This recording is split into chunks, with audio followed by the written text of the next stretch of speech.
In response to the legislature's Budget Committee Chairman, Senator Ben Pangilinan, who accused the Calvo fiscal team of releasing erroneous revenue statements, spokesman Troy Torres today acknowledged that mistakes have been made. I'm not entirely certain what Senator Pangilinan hopes to accomplish with the press release.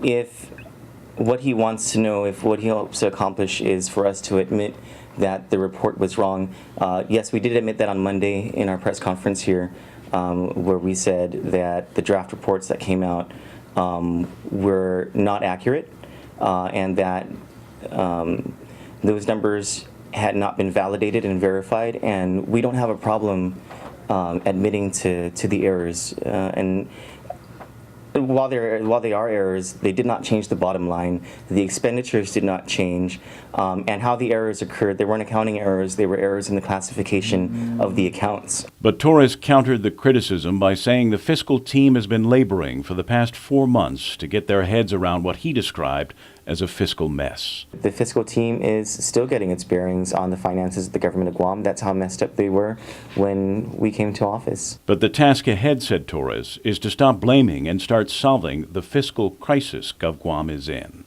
People know that there are problems, and it's just the ability of all of Guam's leaders to recognize that there are problems, to stop blaming, to move forward, and when mistakes are made, and no matter how minute they are, perhaps the best thing for everybody to do is to get together and try and solve them. This is the plan to do that?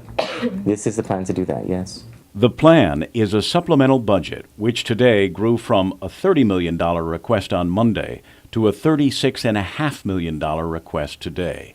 Originally slated to be submitted to the legislature yesterday, it had not yet been submitted as of news time. But the money, says Torres, is needed. $3.3 million for medical and dental for GovGuam employees and retirees, $7.3 million to cover GMH's retirement payments, $1.3 million to cover water payments to GWA for various GovGuam agencies, another $4 million in operational expenses for the Guam Fire Department, and the list goes on.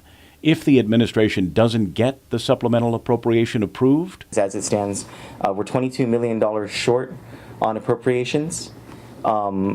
And what that means is that at some point in the fourth quarter of the fiscal year, between July and September, there will not be enough revenues to operate the government of Guam. While cash will be coming into the government, there won't be any authorization to spend that cash. Kevin Kerrigan, PNC News.